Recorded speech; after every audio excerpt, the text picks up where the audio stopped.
Hey Nomkins, it's Minx here. Here is me and Chrism playing a incredibly horror visual novel. It's body horror, it's spooky, it's very, very fantastic, and they recently added some extra endings to what you may have seen from this playthrough previously, if you've seen it on other people's channels. There is some additional stuff that we'll be covering here. Oh my god.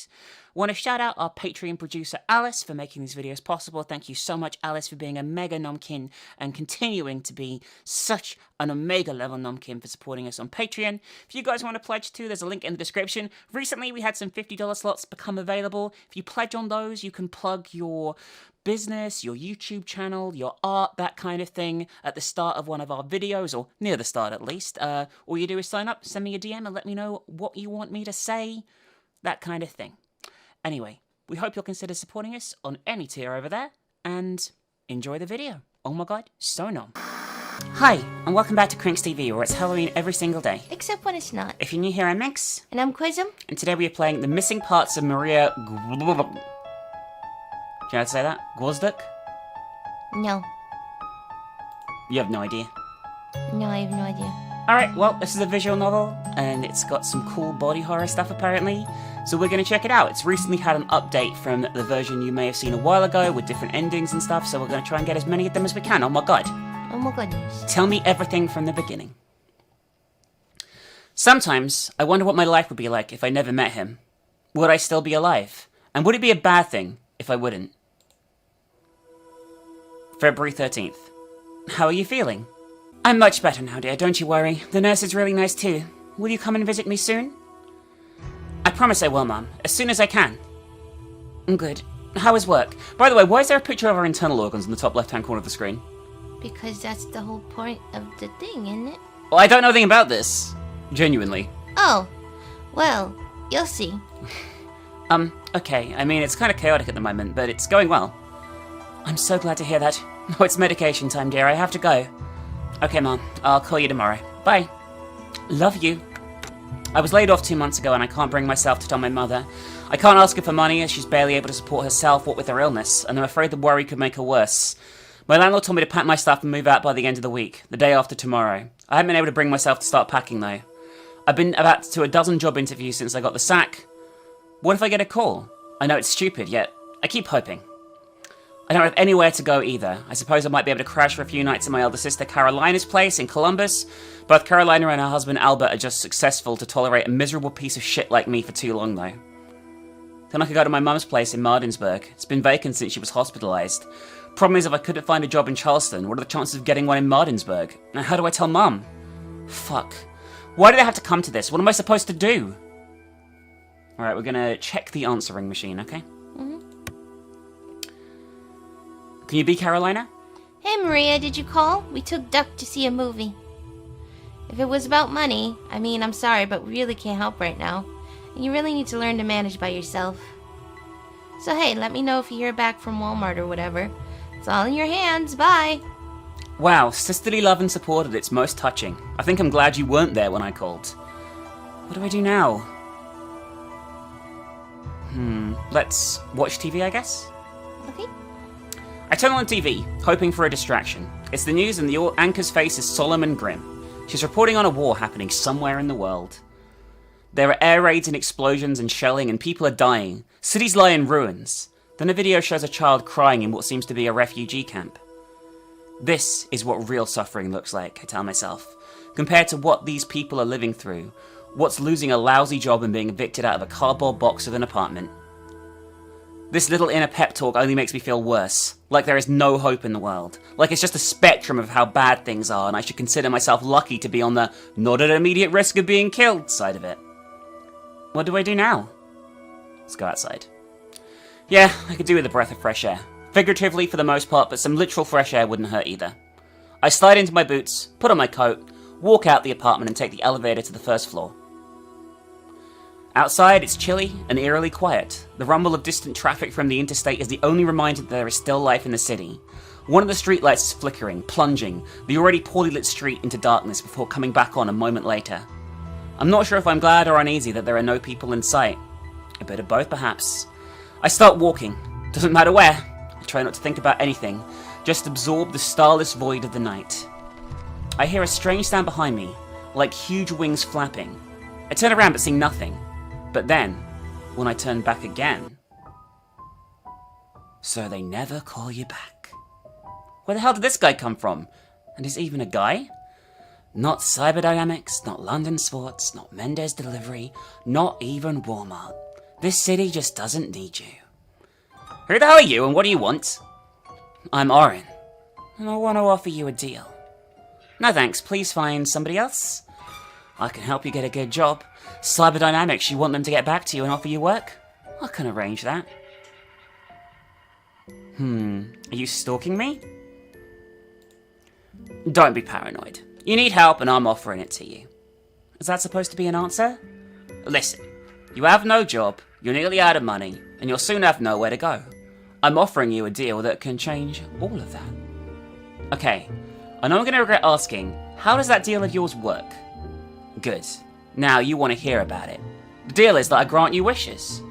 Figures, I'm talking to a freaking fairy. You got it. We sign a contract and I grant you wishes in return for your organs. My what? Organs. Body parts. Say, I'll give you that job at Cyberdynamics and you give me an ear or an eye. Oh shit. Oh shit, this guy's a maniac. We've got to pepper spray him or run away. I guess we're going to pepper spray him. Get the fuck away from me, you sick fuck. I'm frantically fishing through my bag for the can of mace that I bought ages ago, but until now I never actually came close to using. Is it there? Could I have lost it? Oh god, there's no time. He's going to kill me right here in the middle of the... Thank goodness, here it is. Turn this thing here. What are you doing? I aim the can at his face and press the button. The guy realizes what is happening and turns away at the last moment, but some of the space still catches him in the eye, based on the grunt that follows and how he grabs at his face. I turn around and start running away as fast as I can. Is that nutjob chasing me? I don't dare look back. Panting, I open the apartment complex door and rush to the elevator. I jab the button repeatedly, glancing back to see if he's followed me. When the elevator finally arrives, I jump in and press 4. Once on the 4th floor, I dart out the elevator and across the hallway to my door. There is a note slipped under it. I grab it without thinking, get inside the apartment and lock the door behind me. I'm gasping. Should I call the police? Should I call Carolina? Could the creeper followed me? I don't think I heard his footsteps behind me, but I barely hear anything based on my own gasping. So, Bevy, you're in this situation? What would you do? Call the police, probably. Immediately? Yeah. What even was that? I'm so confused. I noticed a note I'm still holding in my trembling hand. Contract. I hereby agree to have my wishes granted in exchange for one organ or body part per wish. For my first wish, I agree to be part of my... fill in the blank to initiate the contract. The rest of the page is filled with tiny print describing the terms of the deal. Holy fuck, the bastard knows where I live! I mean, both of these options seem probably like a bad idea now. Because you're going to look crazy, right? I mean, if you have the contract in your hand. Could you have done it yourself, though, you know? The cop's going to believe you? Oh, yeah, I guess not. I don't know. Let's call the cops. I dial 911. Can you be the dispatcher? 911, what's your emergency? A man is... I realise I don't even know how to explain what just happened. It all sounds so bizarre. They may think I'm high, I wish I was. Hello? A man is following me. He knows where I live. He has threatened to remove my organs? What is the address of the emergency? It takes a moment before I can remember my own address and state it to the dispatcher. I expect the conversation to end there, but instead I keep getting more questions. My name, the phone number I'm calling from, if I can see or hear the man right now. Despite the panic, a tiny cynical voice in my head notes this is almost like my one-on-one job interviews and going about as well. Okay, an officer has been dispatched to your address. Please wait for their arrival and do not open the door until you have confirmed their identity. Thanks. As I put down the receiver, I realised the dispatcher was saying something else just before I hung up. I slouch against the wall and wait, listening for any noises coming from the shared corridor. For a while there are none. I find myself hoping that no one comes. Eventually I hear footsteps. Well, this could be one of two things. I feel in my bag for the mace. Police department! This isn't the sicko's voice. I sigh with relief as I open the door. Good evening, madam. I'm Officer Darwish with the CPD. We received a call for help. May we come in? We? Me and my partner. Oh no! Oh no, Bubba Nomkin. Oh no. Hello!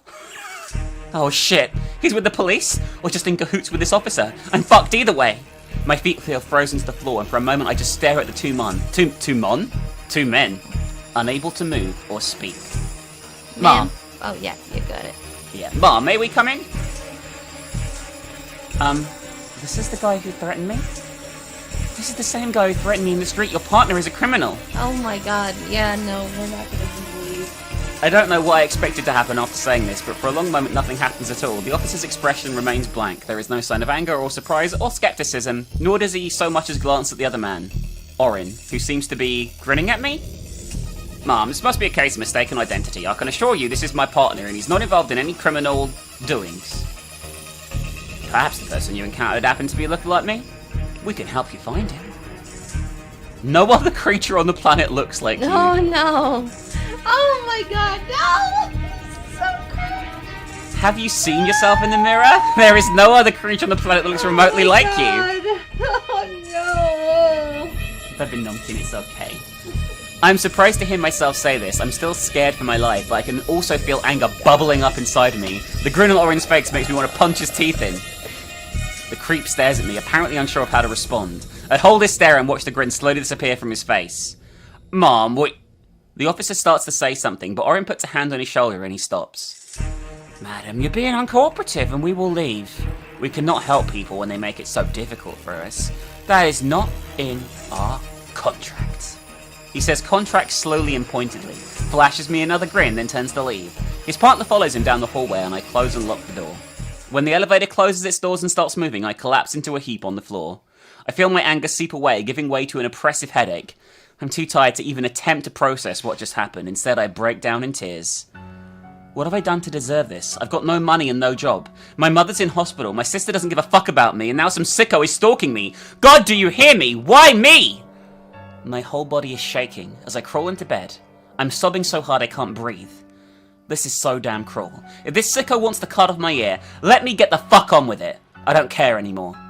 I bury my head under the pillow and try and calm down, but the sobbing just won't go away.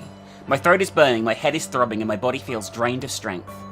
I get off the bed and get some Tylenol from the medicine cabinet.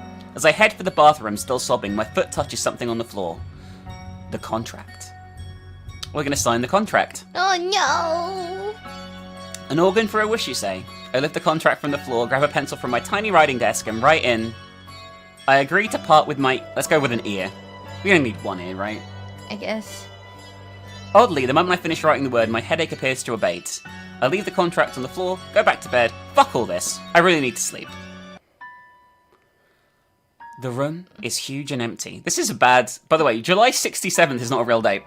The room is huge and empty. There is no furniture, no windows, and strangely no door. All there is a vast space between four carmine walls. I hear what sounds like muffled voices coming from the outside. I call out, but I can barely hear my own voice. The room seems to absorb every sound. My steps are silent as I move from one wall to another, looking for a way out. Suddenly, I sense another presence in the room. I turn around and see a dark figure with glowing green eyes. Before I can react, the figure reaches for my head and tears off my ear. The room swallows my screams. When I wake up, it's bright outside. I'm still in bed, still in my boots, and something hurts in my head. The phone is ringing. Did Carolina decide to show some sisterly generosity? I pick up the receiver. Hello? Hello, is this Maria... Gwozdek? Gwozdek? Yes? This is Mark from Cyberdynamics. You had an interview with us in January for a position in the sales department. We have reviewed many applications and consider you to be the best suited candidate for the position. Are you still interested in the job? Yes, absolutely. How? When do I start? We'll be waiting for you tomorrow at 9. Do you remember the address? I do. Thank you so much. See you tomorrow. Yeah, see ya. I cannot believe this is happening. Cyberdynamics was probably the most competitive vacancy I've ever played for, and I thought the interview didn't go that well. Who cares, though? I've actually managed to get a job. Take that, fuckers! I begin to cry tears of joy, the receiver still pressed against my ear. Then I receive the receiver is directly pressing against my skull. Suddenly I remember last night. I rush to the bathroom, look in the mirror. My right ear is missing. I don't hear from Oren again, and cannot seem to find the contract anywhere. When Carolina learns I got a job, she transfers $1,000 to my account so I can pay my bills. The following month, and apparently to her surprise, I pay her back. Now that I have a proper job, my sister suddenly seems to like me. She invites me to her place in Columbus every now and then, and even Albert seems friendly enough. I grow long hair to cover my missing ear. I still feel uncomfortable in public, but I learn to manage it. I even find a boyfriend. His name is Tim, and he's a manager at Mendez. I can't say I don't enjoy this new life, but I do feel incomplete without my ear. And I keep seeing dreams of the Carmine Room. September 28th. Oh, we have long hair now, look. Yeah. Who's Omar? Hi, Maria. Are you busy tomorrow evening? I need you here at 6. Oh, it's our boss. Okay, I'll be there, boss. Excellent. Bye now. I put down the receiver, and out of the corner of my eye, I see Tim glaring at me. Let me guess. No movies tomorrow because you're letting Omar exploit you again? Tim, it's not like that. I just don't understand, Maria. Do you really love work so much? Do you actually care about anything else? Or is it Omar? You'd rather spend time with him than me? Oh, come on, dude. Our boyfriend's a dickhead! Holy shit, he's a dickhead. Yeah. I thought it was like, oh, life was improving. This guy's a prick. Tim, this is ridiculous. You know what's ridiculous, Maria? The way he uses you. It just pisses me off how you'll listen to anything the old bastard says, but you're completely deaf to everything else. Deaf? Are you saying this because I'm missing an ear? Oh, for fuck's sake, you're gonna play that card again? You know what, Maria, I'm sick of this. I'm not gonna spend my fucking life trying to fix yours. I wish you realized that your problems have nothing to do with missing body parts. Feel a flash of anger rush through my body. I wish you knew what it's like to have a body part missing. Fuck this, I'm not gonna listen to this bullshit. I watched him storm out the apartment. I'm angry and desperate and confused. I don't call after him either to try and stop him or tell him he's left behind his umbrella. I go to the kitchen and pour myself a whiskey. They should stop the shaking. Okay, I need something to do. Let's, I guess, watch TV. I try to watch an episode of Family Guy to distract myself, but I just can't focus. I switch to the news. It's the usual deal. War, terrorism, cataclysms, and crisis. Can't say I care much today. Neither does a music video by The Strokes have much of a soothing effect. Fuck this, it's not working. I turn off the TV. I decide to go for a walk to get my mind off what happened. It's sunning outside, but I take my umbrella just in case. In West Virginia, you never know when it'll start raining. As I walk out my apartment and turn to lock the door, I hear a strange sound coming from the elevator. I turn around. Long time no see, Maria. I instantly know who this is. Hang on, what? I thought you were a man. I guess they're a woman now? Oh, they are. I am whatever I want to be. Yeah, I get it. You're an all-powerful being that can be whatever and wherever they want, yada yada. What I don't understand is why you're here. I'm here to fulfill your wish. You already have, and I don't have any further wishes. Someone didn't read the terms of her deal, did she? It's a lifelong contract. Every time you make a wish, I will make it come true. But I didn't make any new wishes. Just a few minutes ago, didn't you say, I wish you knew what it's like to have a body part missing? Oh no! Oh boy. What? You can't possibly mean that... I will make your friend Timothy understand what it feels like to be missing a body part, and you will give me a body part for fulfilling your wish. You can't do that! Not only can I do this, it's my obligation under the terms of our contract, Maria. So which body part will you give me in return? An arm? A leg? Please leave Tim out of this. If you want to have my arm or leg, then take it, but just leave Tim out of this. Right, I can't do that, Maria. Otherwise I wouldn't be granting your wish and fulfilling my contractual obligation, would I? So which one will it be? Oh, fuck. I love how we have to go for a fucking limb. Yeah. And we can't do something like, you could have my left ovary. Or my pinky. Yeah, seriously. I guess... What the shit? I'm gonna go with... arm. Oh, man. Take my arm, but you can please leave Tim alone. I beg you, just take my arm, don't hurt him. It's too late, Maria. Be careful what you wish for. With this, Oren gets in the elevator and disappears. I collapse on my knees and press my head against the wall. I hear a door open behind me and an old woman walks past, staring at me as she does. I don't care. Down 4 energy drinks that night to keep myself from sleep. I'm afraid of falling asleep and waking up without a limb, but even more, I don't want anything to happen to Tim. He's a dickhead, by the way. I consider calling him, but what can I say? Be careful, there's a magical creature who wants to take away your arm or organs. Even if I do warn Tim, can you really stop Oren? By sunrise, I can't resist sleep anymore. I turn on my stereo, crank up the volume, but I still fall asleep in my chair minutes later. I find myself in the Carmine room again. It seems to have gotten bigger. There is still no door to be found. I notice something on the opposite wall, a window. This could be my way out. I rush to the window. My steps are as always soundless. When I get close, I realize it's only a painting. In the painting, a group of children are playing on a seashore under a bright blue sky. Could there be something behind the painting? I carefully remove the frame from the wall and discover a big square hole it concealed. Suddenly, a long black arm projects from the hole. I scream and back away, but the arm is so long and so fast, it grabs my arm and starts pulling it with immense force, tearing it off my body. I feel my tendons snap and muscles tear with a horrible sound. My mouth fills with blood. Is blood why the walls are this colour? Just before I lose my senses, I notice a pair of evil green eyes staring at me from inside the hole. The next day I wake up with a prosthetic where my arm used to be. It doesn't really hurt, but as soon as I see it, I throw up right in my bed. That same day, I learned that Tim got in a drunken fight in a bar and was stabbed in the eye. The surgeon had to remove his eye and replace it with a prosthetic. When I visit Tim in the hospital, he tells me to get out. He seems to blame me for what happened. Of course, he has no idea how right he is. I tell everyone I developed an infection and had to have my arm amputated. Carolina doesn't seem to believe me. She probably suspects it had something to do with Tim. I guess she thinks he was violent or something, but she never really says anything. Omar transfers me to a less physical demanding job. The money is still good though. In fact, technically speaking, he's given me a promotion. Out of pity, of course. I'm disgusted with myself for accepting it, but I couldn't afford to refuse. Mum is ailing and her prognosis isn't good. She's lost nearly all of her eyesight. I come to visit her as much as I can, but I never tell her about my lost arm. I start avoiding people, limiting my social interactions to my family and my workplace. I feel exposed with my prosthetic even though I learned to camouflage it well. I almost cherish my phantom pains as they remind me of the time I was more complete. Nightmares of the common room become more frequent. There is never a way out. December. Hi, sweetie. I'm still getting used to the sweetie. Hey, Carolina, and hey, Albert.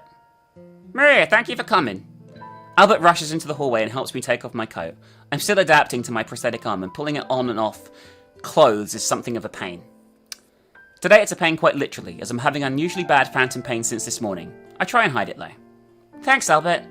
No problem. Sorry, I better not leave the stove for too long. Albert disappears into the kitchen. So, how's Mom doing? I went to Martinsburg to visit Mum yesterday. No improvement. The doctor told me, we shouldn't be too hopeful. I see. I'll go see her next week. Can I help in the kitchen? Thanks, Maria, but we're almost done anyway. Why don't you take a seat in the living room and chat with Duck for a bit? His friends should be here any minute. You'll save me from them then? I promise. It's Duck's 6th birthday today and he's having a party. Why did you call your child Duck? I don't know. Carolina has invited me, even though she knows I'm terrible with kids. I guess it's just because I haven't visited for a while. She asked me to stay the night, as I usually do when I come over. I walk into the living room. Duck notices me and pauses his game. Hey there, Duck. Happy birthday. Hi, Maria. Did you bring me a present? Sure did, but you'll have to wait for the party to start to find out what it is. Okay. Dad told me to think of... Okay. Dad told me to think of a wish to make.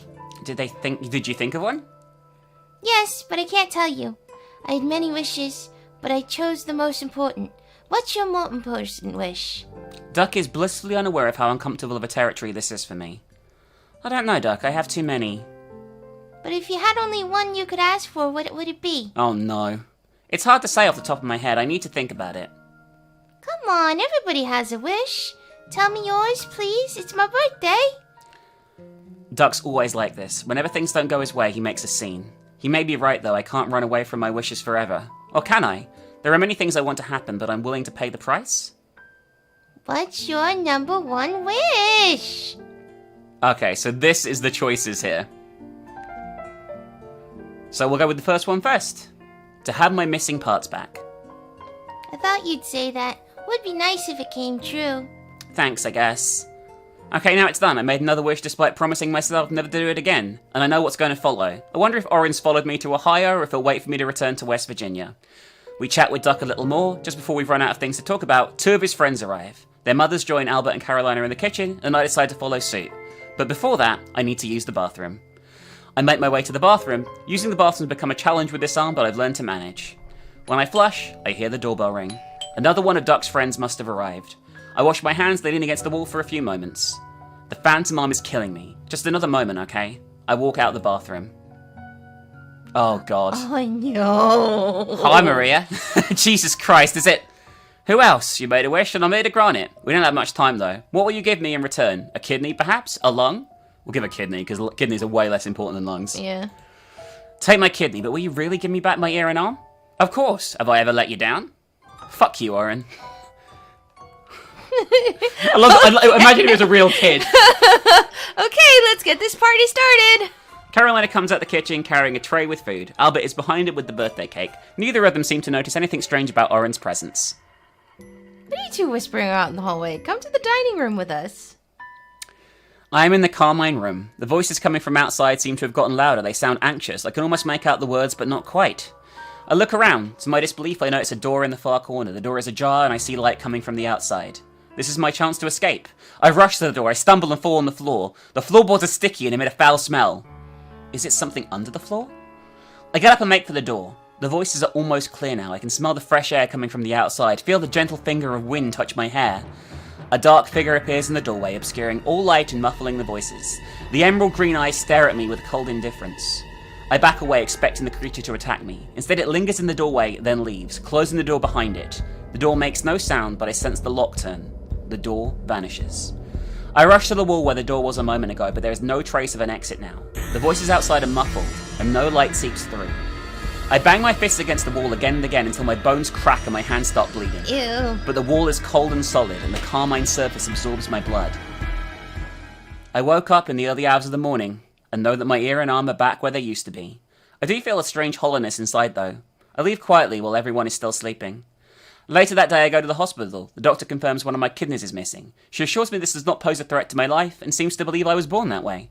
Indeed, the missing kidney has little effect on my life. I have to follow a stricter diet, but other than that, my life does not change much. I do feel painfully incomplete, however. I'm glad to have my ear and arm back, but they feel fake somehow, like incredibly realistic prosthetics. My mother dies the following month. I feel guilty I didn't wish for Oren to heal her. Caroline and I grow distant again. My sister seems wary of me and does not seem to believe my explanation that my ear and arm had been restored thanks to cutting-edge experimental surgery. I'm sure she has some crazy theory of her own, but I certainly can't beat the insane reality of my situation. Why wouldn't you just... I'm sorry. Why wouldn't you just fucking say that, oh, I got a realistic covering for my prosthetics? That would be so much more believable. It would just be. say... Don't say, oh yeah, they were restored because of cutting it. No, just say, I'm testing out. I work for a freaking cyber dynamics company. I don't know if they actually deal in prosthetics, but you could say they're starting a new division and I'm testing out some new products. Look. That's true. I can't take it off because it's kind of fused. It's like soldered to my joint. But here you go. That would be so much more of a believable fucking... It would be. Thing.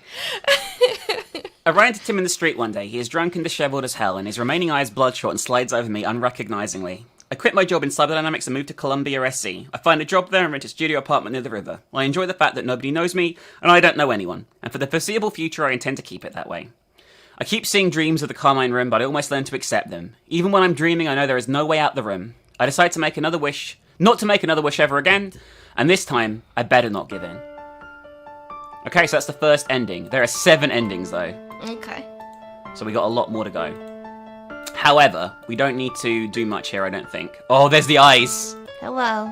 Okay, so remember what happened to you, okay? We got the same conversation with Duck that we just had a minute ago, and we got the 4 different choices. So we chose the missing parts. Let's choose for Grandma to get better this time. Yes. For your Grandma to get better. Yeah, I wish Grandma would get better too. Yeah. Okay, now it's done. I made another wish despite promising myself never to do that again. I know what's going to follow. I wonder if Oren has followed me. It might be the same now from here on out, at least for a little bit. Okay, so we got to choose kidney or lung again. We're going to choose kidney every time. Why would we choose lung?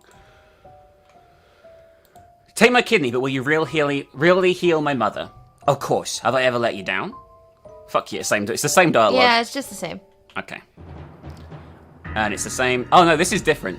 Okay, I think it'll fast forward and then it'll stop once it gets to the new thing. A dark figure appears in the doorway, obscuring all light and muffling the voices. The emerald green eyes stare at me with cold indifference. A long arm reaches for my chest. Suddenly I'm frozen in place. I cannot scream, I cannot breathe, I just feel the creature's hand break through my ribcage.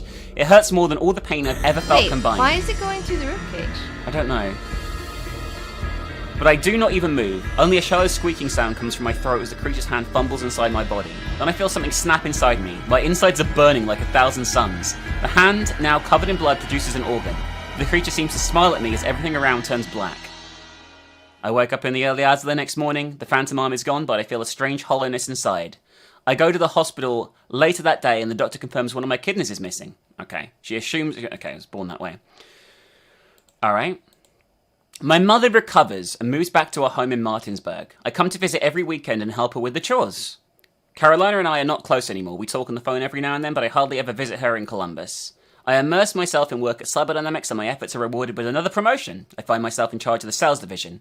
I don't particularly enjoy having to be around so many people, but I try and do my best, and Omar seems to appreciate my effort. I start going out with Mark, the HI guy. He doesn't seem to mind my disability. On our second date, I learn that he himself has a prosthetic leg. Dreams of the Carmine Room continue, but I almost learn to accept them. Even when I'm dreaming, I know there is no way out. We've already read this bit. And she makes another wish never again. Yep. Okay, so we got that ending. So now we have to break a contract I signed a while ago. Interesting. Break a contract? What contract? I'm sorry, but I can't tell you. Please, it's my birthday, you know. I'll tell you later, okay? It's really boring legal stuff. Okay. Alright, let's see. Who else would it be? So you want to get out your contract, eh? Yes. Well, I'm sure you didn't read the terms, but there is actually an option to cancel. What do I have to do? Serve me. You become my tool for 10 years. I knew it would be something like that. And how are you going to use me? You'll help me grant other people's wishes. Somehow I'm sure it's going to be way worse than it sounds. When do I start? When you wake up tomorrow.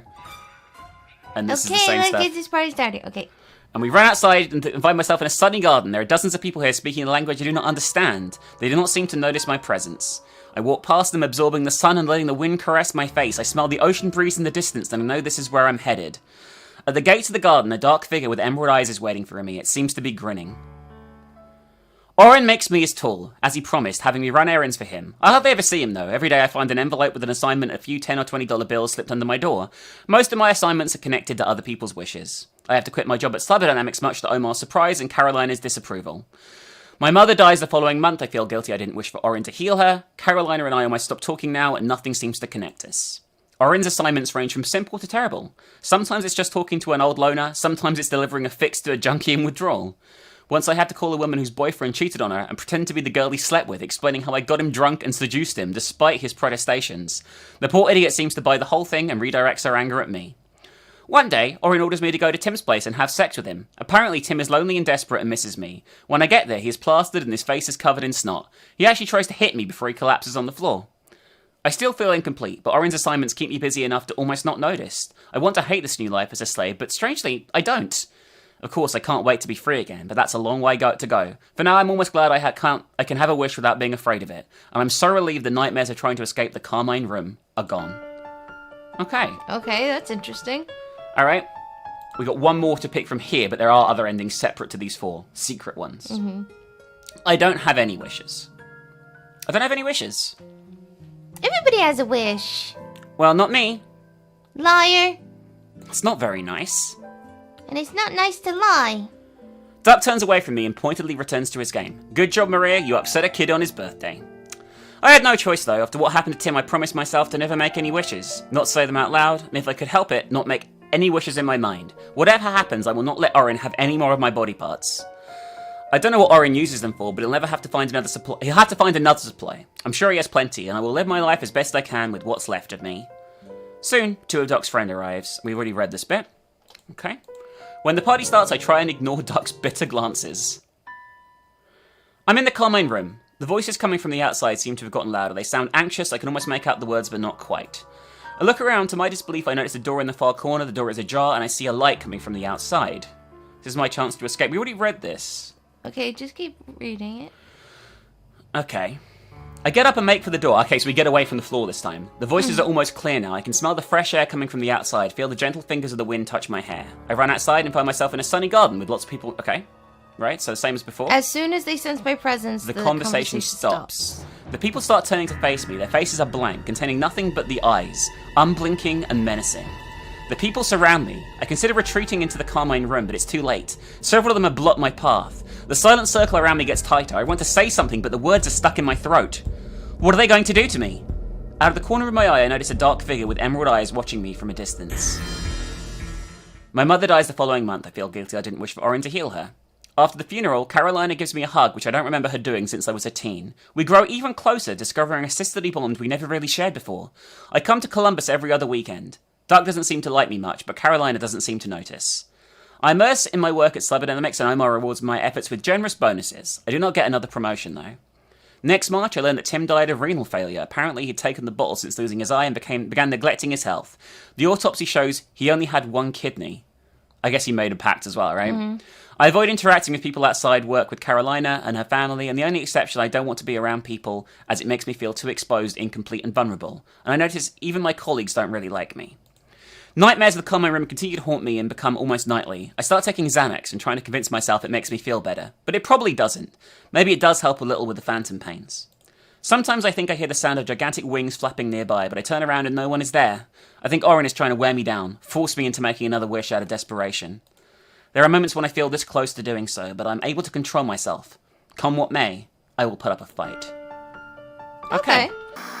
Alright, so, we're going to try and get some of the new endings, guys. First of all, tell me everything from the beginning. We're going to skip through. And we're going to go outside instead of checking the answer machine. And Oren is now talking to us. Okay? What part of no thanks do you not understand? So we're going to decline straight away. Maybe the part where you're out of a job and about to be evicted, but you're still refusing an offer of help. Genuine offers of help rarely come from creepy strangers in the street at 9 p.m. This one does, except for the creepy part. Also, what I'm offering you is a deal, so I'm not exactly doing it for charity. Okay, and I'm going to regret asking, how does this deal of yours work? Good, now you want to hear about it. The deal is that I grant you wishes. Figures, I'm talking to a freaking fairy. We already had this conversation, right? Mm-hmm. Alright, so instead of pepper spraying him this time, we're going to leg it. I turn around and start running away as fast as I can. Is that nutjob chasing me? I don't care to look back. And we get to the apartment, and the same thing happens. But now we're going to throw the contract in the bin instead of calling the cops. There are moments in life, in my life anyway, when you know what the sensible thing to do is, but it's just so much easier to go screw it and not do anything. This is one of those moments. I'm too exhausted, not just from the running, but from life sucking so hard, to even be scared anymore. If the fucker shows up and starts trying to break in, I might reconsider, but for now, I don't care. I tear the contract in 4 and throw it in the bin. I really should call the police. Instead, I just start crying. What have I done to deserve this? I've got no money and no job, my mother's in the hospital, my sister doesn't give a fuck about me, and now some sicko is stalking me. God, do you hear me? Why me? Okay, I think we've seen this already. No, we haven't. I bury my head in my pillow and try and calm down, but the sobbing just won't go away. My throat is burning and my body feels drained of strength. I get off the bed and sit down on the floor next to the bin. An organ for a wish, you say? We're not going to touch the contract. Yeah, don't touch it. I catch myself reaching for the contract, and with my hand stop incredulous at just how desperate I've grown. I don't know if the organs for wishes thing is some kind of prank or something worse, but however bleak things might seem right now, I'm not signing away my organs, even hypothetically. Perfectly aware I won't be able to sleep anytime soon, I drag myself back into bed, shut my eyes, and try and force my mind to stay blank. This is the ending, the refusal. 3 days later, I moved back to my mum's place in Martinsburg with only a backpack and a cardboard box containing all my surviving belongings, the rest having been donated through a thrift store or thrown out. The house is dusty and depressing and feels like a faded photocopy of the place I left behind years ago, when Mum was healthy and I was excited to experience the world outside of my hometown. I find a part-time gig waitressing at the local diner, just as I did as a teen before moving out. The pay has stayed the same, although the patrons, largely the same crowd as years ago, tip a bit more generously. I suspect it's out of pity, rather than because my service has in any way improved. Occasionally I filch food from the diner kitchen at the end of the night shift to supplement my diet of canned beans and instant ramen. Now that I'm back in town, I visit Mum in the hospital almost every day. She seems worried about me and I feel like the worry is shortening the already limiting time she has left in this world. My sister seems to think the same. I can hear cold judgment in her voice when we talk on the phone. My own health seems to be getting worse as I keep having migraines and stomach pains. Not that I could afford visiting a doctor. I feel increasingly detached from the world, like the reality around me is a really boring hallucination. Sometimes I think back to the bizarre events of that night in Charleston, although now the strange man, what was his name? And his contract seemed like a memory of a fever dream. I wonder what could have happened if I'd agreed to his offer. Would they have found my body in a ditch the day after? Or would things actually be better than they are now? I guess I'll never know. I will say, that's a depressing outcome, really, right? Like, if like, everything is shit. Like, really. Like, the only good path she could have taken is taking the contract, and that is not a good path either. It's a trap. It's all a trap. It is. However, there is another ending, I believe, so give me a second, we're going to cut here. Oh my god, baby. We're going to get another ending, you ready? Yep. Alright, this one is called The Secret Ending, and it is the true ending, okay? Alright, we're going to tell everything from the beginning. We're going to go outside. And we're going to ask Oren how the deal of yours works. Okay. The deal is, we've already seen this. No, we haven't, apparently. Great, now I'm talking to a freaking fairy. Yes, we have seen it. It won't let me skip it, so this bit apparently counts as separate dialogue. You got it. We sign a contract that will grant you wishes in return for your organs. Okay, now we're going to pepper spray him like we did before. Mm-hmm. Okay. We're going to call the cops. And this is the guy that threatened me. Alright, no other creature on the planet looks like you. I guess we're going to sign the contract. I don't actually know. It doesn't actually say, but we're going to sign the contract. And we'll part with our ear again. Alright. Okay, but now we're going to say, actually, tomorrow evening is tricky. It might be a bit tricky, actually. Tim and I have planned... Look, it's really important. Teresa broke her leg and there's no one else to stand in for her. You'll be doing me a favour. Okay, I'll be there. Excellent. Bye now. Okay. So Tim is pissed at us, but you know what it is. We're going to watch TV. And we're going to say, I thought you were a man. You can't do this. I won't give you anything. Fuck off. So we're arguing with about hurting Tim at the moment. None. I won't give you anything. Fuck off. Would you rather I decide what to take? I could take your heart, you know. Oren smiles at me with cold menace. Oh, that's bum. Wanna have my heart? Fucking take it. Fucking knock yourself out. I'm not playing this bullshit game of yours. Kill me and you'll never get another wish out of me. Is that what you want? I'm more angry than scared now, and Oren seems to notice. For a long moment, she does not respond. An arm will do nicely. The creature turns around and starts to walk away. When she reaches the elevator, she turns back and fixes me with her cold emerald eyes. Maria, don't push your luck with me. With this, Oren gets in the elevator and disappears. I collapse on my knees and press my head against the wall. Alright, next day. Where's Duck? Okay? So where's the birthday boy? We already know He's in this. the living room, yeah, but go ahead. You already know this. Okay, you'll save me from them? Yeah. Okay, for a creature called Oren to die. Yes. That is our wish. I wish for a creature that calls itself Oren to die, cease to exist, be gone from the face of the earth. Your wish is for someone to die? Yes, Duck, but it's a terrible person that keeps making other people suffer, and this person deserves to die. That's horrible. Oh my god, Duck runs off the kitchen, presumably to tell me. Well done, Maria. Even as I'm cursing myself for upsetting Duck on his birthday, I realize the truth of what I said to him. I have more hate for Oren than I thought myself capable of having for anything in the world. It's not just about taking people's organs, it's a manipulativeness, the smug grin, the sadistic need to subjugate someone who's already lost part of themselves. Okay, so I will say this. Again, we could have made this so much better if you said... If he's like, you want someone to die? And you would be like, no, it's not a person, it's a monster. Mm-hmm. It's a big bad monster who's done really horrible things. Yeah, a bumpkin. It's a really scary, bad monster. And then he probably wouldn't have freaked out so bad. Again, Maria, well, you did say you weren't good with kids, but I'm just saying. Even if I had to sacrifice another organ to do it, getting rid of Oren once and for all would be worth it. I hear footsteps approaching from the living room and I brace myself for Carolina's wrath. Maria, we need to talk. Oren's voice is unusually quiet, even when he looks like a little boy. All I can feel when I look at him is intense loathing. What's there to talk about? I made a wish. You, as you once pointed out to me, are contractually obligated to fulfill it. I can even tell you what my payment will be. We'll go with the kidney again, yeah. So take my kidney and get on with it. Maria, you don't understand. For the first time since I met the creature, I think I can see fear in its eyes, and I find myself rather enjoying the sight. Despite what you may think, I'm not doing this because I enjoy it. I have to, Maria. It's a job that needs to be done. I didn't choose it, but it found me, and now I must do it. Do you understand? Even if I disappear, the job will still need doing. If I don't do it, someone else will. Killing me won't solve your problems. Now that Oren looks scared, pleading with me, I can almost feel pity for the creature. Almost. Spare me the bullshit, Oren. I made a simple wish and I expect you to fulfill it. I wish that no one will ever see you again. I wish you gone. Dead. You don't deserve to exist, so fucking stop existing. What on earth is going on here? Carolina bursts in the room, teary-eyed Duck clinging to her side. Oh my god! Oh no! I realised I was speaking louder than I intended and she must have overheard me. There is a look of concern on her face when she looks at what, to her, must be a frightened little boy standing next to me. When she turns her eyes to me, the expression becomes one of disgust. What's going on? I open my mouth to say something, then I realise with growing panic there is nothing I can possibly say to explain what just happened. Instead, I push past Carolina and Albert into the hallway, grab my coat, and leave without saying anything. Once outside, I start walking briskly towards the Greyhound station, trying to put on a coat with one real arm. By the time I get off the bus in Charleston, I've almost stopped crying. However close to Carolina and I may have become, I know there is no recovering from what happened today. Was it even worth it? Will the wish actually come true, or will the creature squirm its way out of citing some small print in the contract? If it does, will I get to keep my kidney? I try and distract myself, but my thoughts keep pivoting back to the scene in Carolina's living room. I stop by the liquor store before heading back to the apartment. That night, I find myself in the Carmine room again, but this time something is different.